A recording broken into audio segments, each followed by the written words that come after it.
भारत माता की, भारत माता की, भारत माता की। वंदे वंदे वंदे। केंद्रीय मंत्री और हमीरपुर संसदीय सीट पर भारतीय जनता पार्टी के लोकप्रिय प्रत्याशी श्री अनुराग सिंह ठाकुर जी, विधानसभा उपचुनाव में बरसर विधानसभा क्षेत्र से प्रत्याशी श्री इंद्रदत्त लखनपाल जी,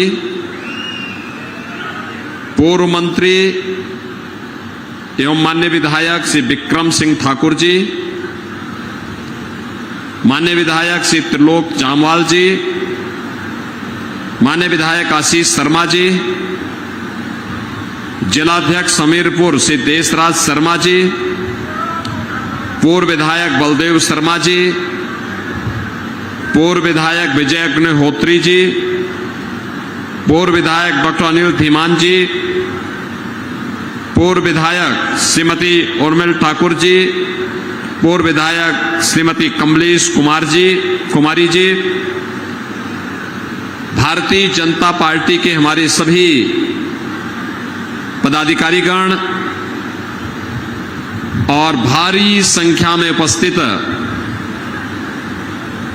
हमीरपुर और बरसर से जुड़े हुए मेरे सभी बहनों और भाइयों, माता चित्तपूर्णी, माता नैना देवी, किस कृपा भूमि और सिद्ध योगी बाबा बालकनाथ जी की इस पावन धरा को कोटि कोटि नमन करते हुए मैं आप सबका हृदय से अभिनंदन करता हूं, स्वागत करता हूं। बहनों और भाइयों, ये देवभूमि है और वीर भूमि भी। हम लोग यहां चुनावी सभा में हैं और देवभूमि इसलिए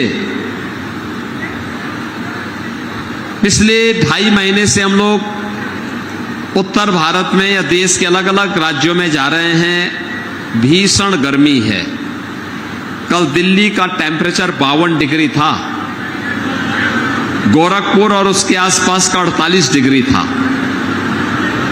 लेकिन जब मैं हिमाचल में आज सुबह आया, कितना सुहावना मौसम था यहाँ का। यहाँ के मौसम से ही यहाँ की प्रकृति की जो कृपा है, परमात्मा की जो कृपा है, वह हर एक व्यक्ति को न केवल आरोग्यता प्रदान करता है बल्कि देवत्व का साक्षात आभास भी करा देता है। और आज आपकी उपस्थिति और आपका उत्साह इस बात को साबित कर रहा है। जो आपने अभी अनुराग सिंह ठाकुर जी के समर्थन में अपना उत्साह दिखाया है, यह उत्साह साबित करता है कि जो देश की आवाज है, पूरे देश का जो नारा है, इसके साथ हमीरपुर भी और हिमाचल प्रदेश भी है। और वह नारा है कि फिर एक बार और अब की बार तो 400 पार में हिमाचल की 4 सीटें भी हैं, है ना? बहनों और भाइयों, जब पत्रकार पूछते हैं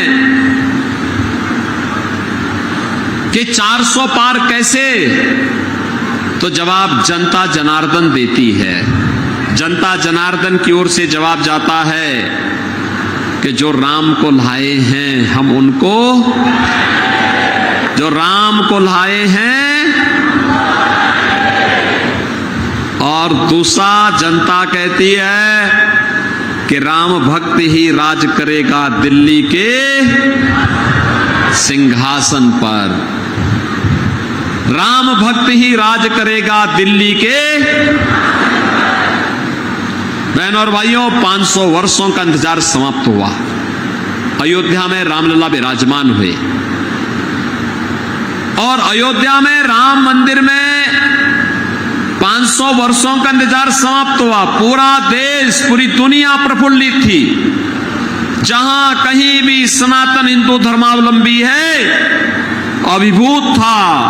अभिभूत इस बात के लिए था कि अपनी आंखों से अपने रामलला को, भगवान रामलला को अयोध्या में विराजमान होते हुए देख रहे हैं। लेकिन बहनों और भाइयों, एक जगह लोगों में शोक की लहर भी थी और वह थी कांग्रेस में। कांग्रेस पार्टी मौन थी। कांग्रेस पार्टी ने अयोध्या का आमंत्रण ठुकरा दिया था। कांग्रेस ने कहा, आज भी कांग्रेस के बुद्धिदाता कहते हैं अयोध्या में राम मंदिर का निर्माण नहीं होना चाहिए था। इनके सहयोगी कहते हैं अयोध्या में राम मंदिर का निर्माण बेकार हुआ। हमने कहा राम मंदिर का निर्माण तो श्रद्धालुओं की उपस्थिति बताती है कि अच्छी हुई है, लेकिन तुम्हारी बुद्धि बेकार हो गई है, इसलिए तुम राम मंदिर को बेकार कह रहे हो। बहनों और भाइयों, हम एक नए भारत का दर्शन कर रहे हैं। मोदी जी के नेतृत्व में एक नया भारत, दुनिया के अंदर सम्मान बढ़ा है। आज दुनिया के अंदर कहीं संकट आता है तो दुनिया भारत की ओर देखती है और मोदी जी की ओर देखती है। देश की सीमाएं सुरक्षित हुई हैं। पहले घुसपैठ होती थी, अब घुसपैठ रुक गई, समाप्त। और अब तो आतंकवाद और नक्सलवाद भी देश के अंदर समाप्त।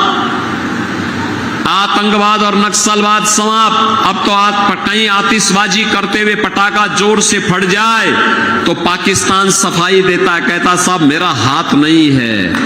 उसे मालूम है ये नया हिंदुस्तान है, ये हिंदुस्तान छेड़ता नहीं है, लेकिन अगर कोई छेड़ता है तो उसको छोड़ता भी नहीं है। एक सुरक्षित हिंदुस्तान, आतंकवाद और नक्सलवाद को समाप्त करने वाला हिंदुस्तान और विकास के बड़े बड़े कार्यों के बारे में यहां अनुराग जी ने बताया। हिमाचल प्रदेश के बारे में पूरे देश के अंदर अगर आप जाएंगे 2 लेन, 4 लेन, 6 लेन, 12 लेन के हाईवे, रेल में वंदे भारत, अमृत भारत, नमो भारत की ट्रेन, मेट्रो की सुविधा, रोपवे की सुविधा, एम्स। मैं धन्यवाद दूंगा और अभिनंदन करूंगा अनुराग जी का और नड्डा जी का, आदरणीय प्रधानमंत्री जी का, जिन्होंने हिमाचल प्रदेश में भी एम्स की स्थापना कर दी है। प्रधानमंत्री जी स्वयं पधारे थे। बहनों और भाइयों, आज ट्रिपल आईटी भी अनुराग जी यहां लेके आ गए। IIT, IIM, triple IT, NIT, world class university और सेंट्रल यूनिवर्सिटी भी आपके यहां बन चुकी है। बहनों और भाइयों, कैसे विकास होना चाहिए और कैसे विरासत का सम्मान होना चाहिए, मॉडल देखना हो तो अनुराग जी ने भी यहां बनाया और देश के अंदर भी ये मॉडल आज आपको देखने को मिल रहा है। और हम लोग तो यूपी में कहते हैं अयोध्या में रामलला का मंदिर बन गया है, काशी में काशी विश्वनाथ धाम बन गया है, अयोध्या और काशी का काम संपन्न। अब हम लोग मथुरा की तरफ भी तेजी के साथ बढ़ रहे हैं। बहनों और भाइयों, आज तो मैं आया हूं आपके पास मोदी जी के नेतृत्व में। आप देखते होंगे सरकार सम्मान भी कर रही है, सम्मान भी दे रही है, सुरक्षा भी दे रही है, विकास भी करा रही है, गरीब कल्याणकारी योजनाओं का लाभ भी दे रही है, विरासत भी है, विकास भी है। लेकिन इस चुनाव में कांग्रेस के नेतृत्व में इंडी गठबंधन भी है। ये भानुमति का पिटारा है। जितने दल हैं उतने ही खेमे हैं। कांग्रेस के साथ जितने सहयोगी हैं, आम आदमी पार्टी पंजाब में सरकार चला रही है, लेकिन कांग्रेस और आम आदमी पार्टी दोनों अलग अलग लड़ रही है। टीएमसी इंडी गठबंधन का हिस्सा है, लेकिन बंगाल में कांग्रेस और टीएमसी एक दूसरे के खिलाफ लड़ रहे हैं। बहनों और भाइयों, हर राज्य में इनके यही हाल है। एक केवल इनका मुखौटा है गठबंधन। सच्चाई तो इनकी ये है, जब ये स्वयं एक नहीं हो सकते हैं तो देश को क्या ये एकजुट कर पाएंगे। बहनों और भाइयों, इनका घोषणा पत्र तो अगर आप देखेंगे आपको लगेगा कांग्रेस का घोषणा पत्र, आपको लगेगा कांग्रेस का घोषणा पत्र यह देश के सबसे प्राचीन, सबसे पुराने राजनीतिक दल का नहीं, बल्कि किसी मुस्लिम लीग का संस्करण इनके साथ आ गया है और मुस्लिम लीग का दस्तावेज कांग्रेस आज प्रस्तुत कर रही है। कांग्रेस कहती है सत्ता में आएंगे तो पर्सनल लॉ लागू करेंगे। पर्सनल लॉ लागू करने का मतलब जानते हैं आप? पर्सनल लॉ लागू करने का मतलब, पर्सनल लॉ लागू करने का मतलब तालीमानी शासन। बेटी स्कूल नहीं जा पाएगी, बहनें ऑफिस और बाजार नहीं जा पाएंगी, बुर्का पहन करके घर के अंदर दुपक के रहना पड़ेगा। कांग्रेस के मित्रों को मैं सलाह देना चाहता हूं और उनको इस बात के लिए भी उनको चेतावनी भी देना चाहता हूं। भारत बाबा साहब भीमराव अंबेडकर के द्वारा बनाए गए संविधान से चलेगा। भारत किसी शरिया कानून से और किसी पर्सनल कानून से भारत नहीं चलेगा। यह भारतीय जनता पार्टी की घोषणा है। कांग्रेस कहती है सत्ता में आएंगे तो अनुसूचित जाति, जनजाति और पिछड़ी जाति के आरक्षण का अधिकार मुसलमानों को बांटेंगे। इन्होंने किया, याद करिए, कर्नाटक में कांग्रेस की सरकार है, इसने ओबीसी का आरक्षण वहां पर मुसलमानों को बांट दिया। आंध्र प्रदेश में कांग्रेस की जब सरकार थी, इसने ओबीसी का आरक्षण मुसलमानों को दे दिया। कांग्रेस की जब यूपीए की सरकार थी तो यूपीए की सरकार में भी जस्टिस रंगनाथ मिश्रा की कमेटी इन्होंने इसलिए बनाई थी जिससे ओबीसी के आरक्षण को मुसलमानों को दे सकें। जस्टिस सच्चर कमेटी इन्होंने इसलिए बनाई थी जिससे अनुसूचित जाति और जनजाति के आरक्षण को मुसलमानों को दिया जा सके। वो तो भारतीय जनता पार्टी ने विरोध किया था। अनुराग सिंह ठाकुर जी उस समय सांसद थे। हम लोगों ने संसद में पुरजोर विरोध किया था कांग्रेस का। हम लोगों ने कहा था कि हम कांग्रेस की मंशा को सफल नहीं होने देंगे। और बहनों और भाइयों, आज अपनी घोषणा पत्र में फिर वे कहते हैं, फिर वे इसी बात को कहते हैं। आज मैं आया हूं आपसे कहने के लिए, कांग्रेस कहती है, राहुल गांधी से किसी ने पूछा सत्ता में आएंगे तो क्या करेंगे, तो राहुल गांधी ने कहा गरीबी हटाएंगे। दादी ने नारा 1970 में दिया था, 54 वर्ष के बाद भी नाती वही नारा लगा रहा है, गरीबी हटाएंगे। आप सोचो, श्रीमती इंदिरा गांधी ने 1970 में कहा था गरीबी हटाने का नारा, लेकिन 54 वर्ष के बाद भी कांग्रेस वही नारा दे रही है। जब पत्रकार ने पूछा कैसे हटाएंगे, कहा एक झटके में हटा देंगे। कहा एक झटके में का मतलब, कहा सभी भारतीयों की प्रॉपर्टी का सर्वे कराएंगे, एक्सरे कराएंगे।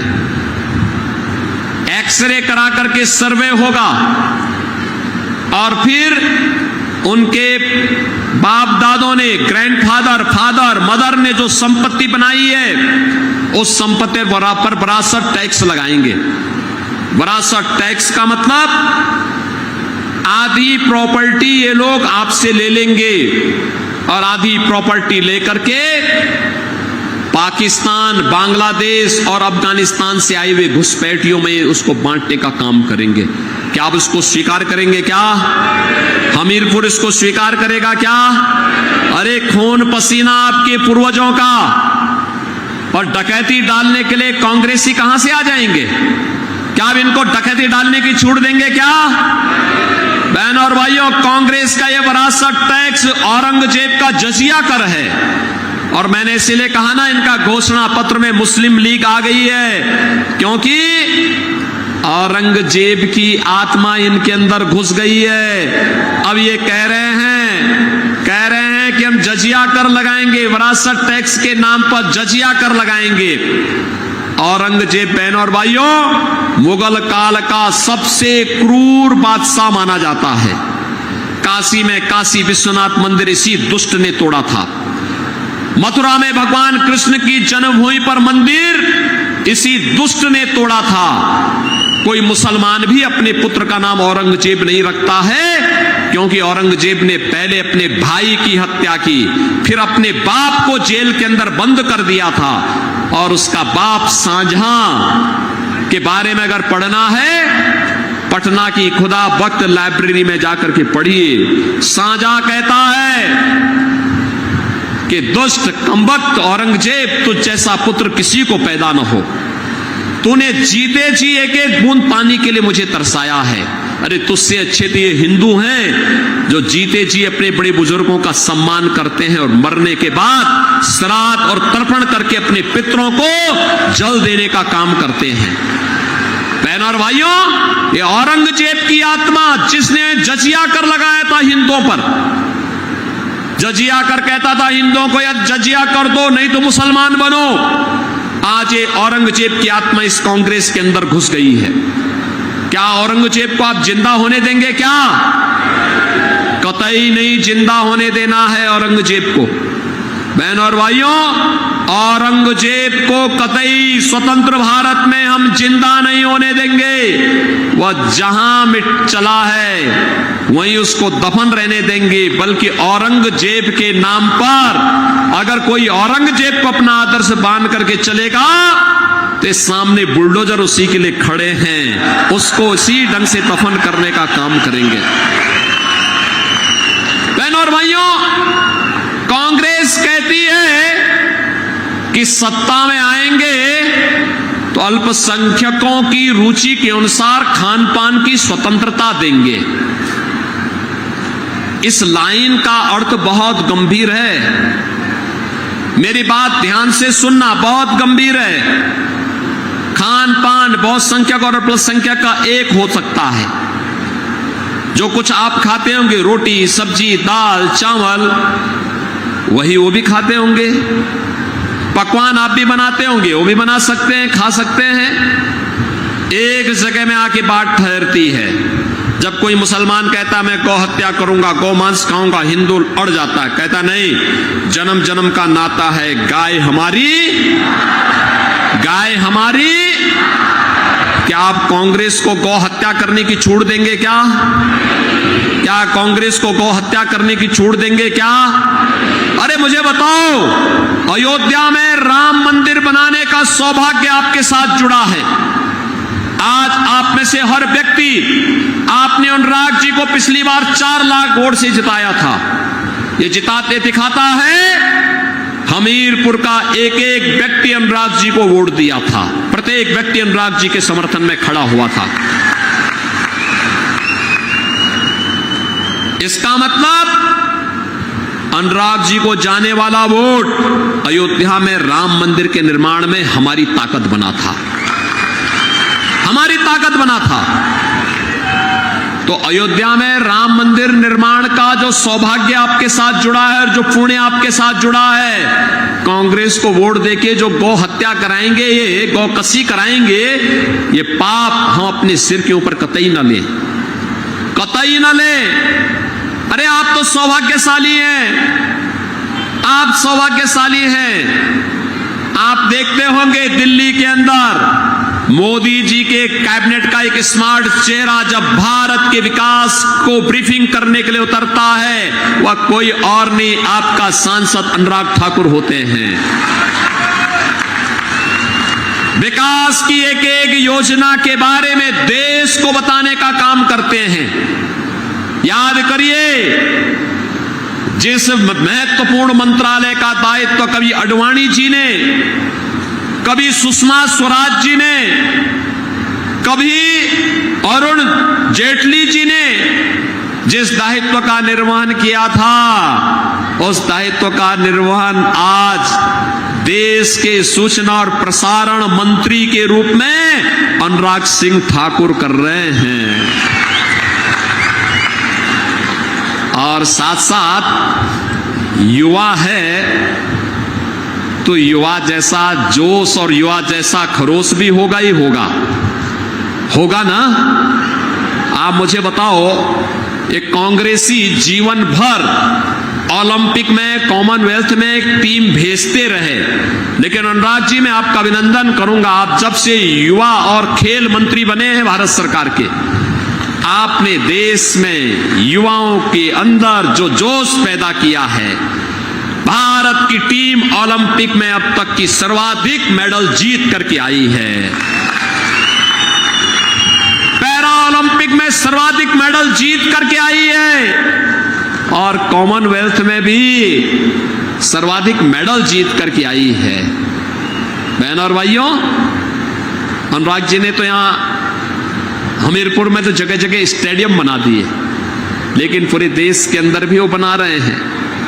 हर जिले में इन्होंने खेल का एक सेंटर स्थापित कर दिया, खेलो इंडिया सेंटर स्थापित कर दिया है, हर जिले में कर दिया है।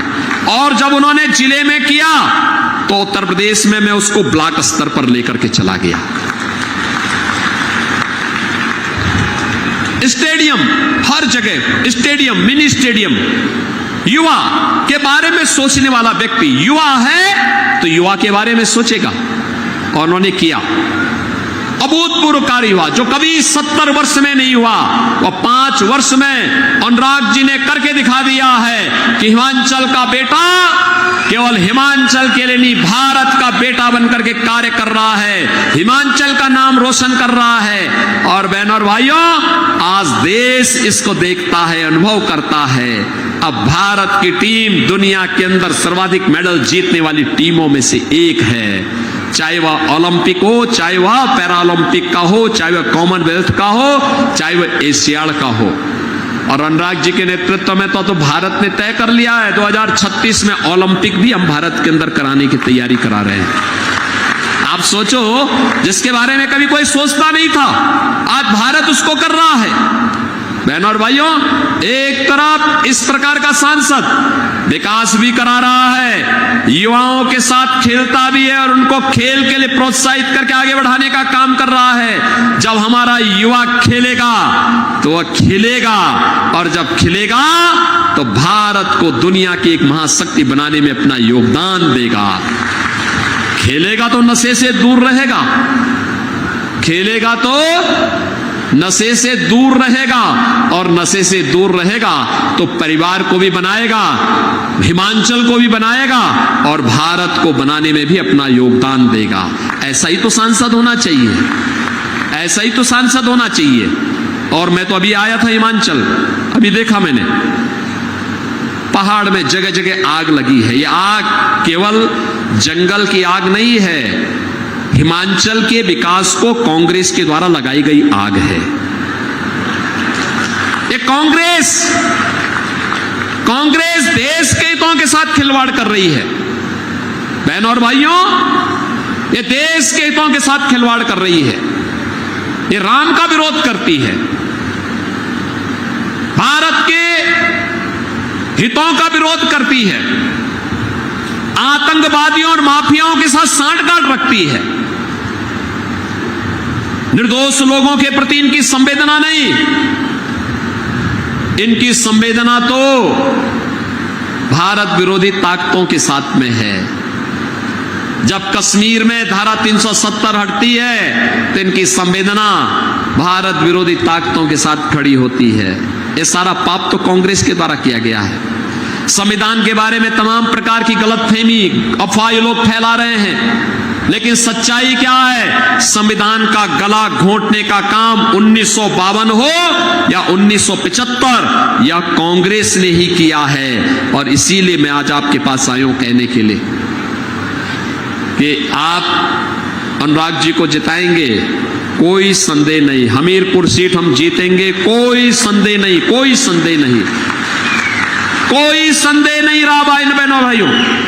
लेकिन जीत रिकॉर्ड मात्रा में वोटों के साथ होनी चाहिए, इसके लिए मैं आया हूं आपके पास। रामलला के यहां से मैं इसीलिए आपके पास आया हूं। एक मैंने कहा अपने हमीरपुर वासियों को जाकर के सिद्ध योगी बाबा बालकनाथ जी की कृपा भूमि को, माता चित्तपूर्णी की कृपा भूमि को, माता नैना देवी की पावन धरा को नमन भी कर लूंगा और आपको आमंत्रण भी दूंगा कि आप भी अब नई अयोध्या में दर्शन करने के लिए आइए। और इसके लिए मैं आज आपके बीच आया हूं। भारतीय जनता पार्टी ने विधानसभा के उपचुनाव बरसर में से इंद्रदत्त लखनपाल जी को भी अपना प्रत्याशी बनाकर के आपके बीच में उतारा है। बहनों और भाइयों, ये कांग्रेस जो विकास की बैरियर बनी हुई है, एक कांग्रेस जो भू mafia, land mafia, sand mafia, one mafia, पशु माफिया, इन सब का सहभागी बनकर के हिमाचल के देवत्व के भाव को धूमिल करना चाहती है, वीर भूमि के वीरत्व को कमजोर करना चाहती है। अब उस कांग्रेस से पिंड छुड़ाने की आवश्यकता है। फिर यहां पर भी बीजेपी की सरकार बने, इसके लिए इंद्रदत्त लखनपाल जी का यहां से विधायक बनना भी आवश्यक है। और मैं यही अपील करने के लिए आज आपके पास आया हूं। आप सौभाग्यशाली हैं कि अनुराग सिंह ठाकुर जैसा सांसद आपके पास है। एक वोट कैसे किसी क्षेत्र की तकदीर को बदल देता है, कैसे एम्स भी, IIIT भी, सेंट्रल यूनिवर्सिटी भी अपने पूज्य पिता की तर्ज पर उन्होंने विकास का एक मॉडल हिमाचल को बनाया है। याद करिए, जब सरदेव प्रेम सिंह कुमार धूमल जी जब हिमाचल के चीफ मिनिस्टर थे, तब कोई सोचता नहीं था इस पहाड़ी राज्य में कि पानी पहुंचेगा हर घर हर गांव तक। उन्होंने उस समय यहां पर हर गांव हर घर तक पानी पहुंचाने का काम किया था। मैं पिछली बार देख रहा था, बरसात के समय एक प्राकृतिक आपदा के कारण हिमाचल में काफी नुकसान हुआ। कारण था यहां पर कांग्रेस नेतृत्व ने खूब दोहन किया। प्रेम कुमार धूमल जी ने इसी हिमाचल में नदियों को चैनलाइज करने का काम किया था। उस समय नदियों को चैनलाइज करने का काम किया था। अगर वही मॉडल आगे बना होता बहनों और भाइयों, तो यहां पर इस त्रासदी का सामना हिमाचल वासियों को नहीं करना होता। लेकिन बहनों और भाइयों, देर आए दुरुस्त आए, हमें फिर से हिमाचल में भारतीय जनता पार्टी की सरकार बनानी है। और मोदी जी के 9 रत्नों में से एक, जो भारत के अंदर भारत का एक फेस है, विकास का एक फेस है, युवा ऊर्जा का फेस है, ऐसे हमीरपुर के सांसद और फिर से यहां पर भारतीय जनता पार्टी के प्रत्याशी अनुराग सिंह ठाकुर को भारी बहुमत से विजयी बनाना है। बनाएंगे ना? आज चुनाव प्रचार बंद होने जा रहा है। कल एक दिन का समय मिलेगा, परसों मतदान करना है। आप में से कितने लोग हैं जो आज सभा के बाद और कल सायंकाल तक का समय देश के लिए देने के इच्छुक हैं? पूरा हिमाचल ही देगा, क्योंकि हिमाचल तो ऐसे भी देवभूमि है, वीर भूमि भी है। मेरी आपसे अपील होगी, और ये मोदी जी का संदेशा भी है, आप में से हर व्यक्ति 25-25 घर में जाकर के एक दिन का पूरा समय निकाल करके 25 घर में जाइए, प्रत्येक परिवार से कहिए, आत्मनिर्भर और विकसित भारत के लिए, राम राज्य की संकल्पना को साकार करने के लिए फिर एक बार मोदी सरकार बनाना है। इसके लिए अनुराग सिंह ठाकुर को लेके आना है, रिकॉर्ड वोटों से जिता के भेजना है। और साथ साथ हिमाचल प्रदेश के लिए यहां पे भी सरकार बने, इंद्रदत्त लखनपाल जी को भी कमल चुनाव चिन्ह पर चुनाव जिता के भेजना है। जिता के भेजेंगे? अच्छा मुझे बताओ, अयोध्या कितने लोगों ने दर्शन किया है अभी? नई अयोध्या में रामलला के विराजमान होने के बाद। और मैं अनुराग जी से कहूंगा, चुनाव के बाद कोई उपयुक्त समय निकाल करके इन लोगों को अयोध्या का दर्शन करवाइए। वहां की पूरी व्यवस्था फिर हम लोग देख लेंगे। करेंगे ना? सभी लोग सहमत हैं?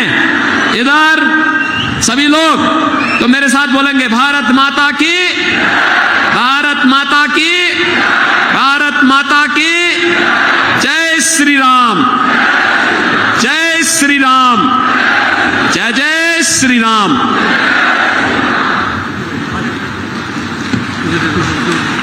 धन्यवाद सर। हे थे आज के मुख्य अतिथि परम श्रद्धेय उत्तर प्रदेश के फायर ब्रांड हमारे मुख्यमंत्री योगी आदित्यनाथ जी के आशीर्वचन। हम सब कार्यकर्ताओं को हम धन्यवादी हैं आदरणीय योगी आदित्यनाथ।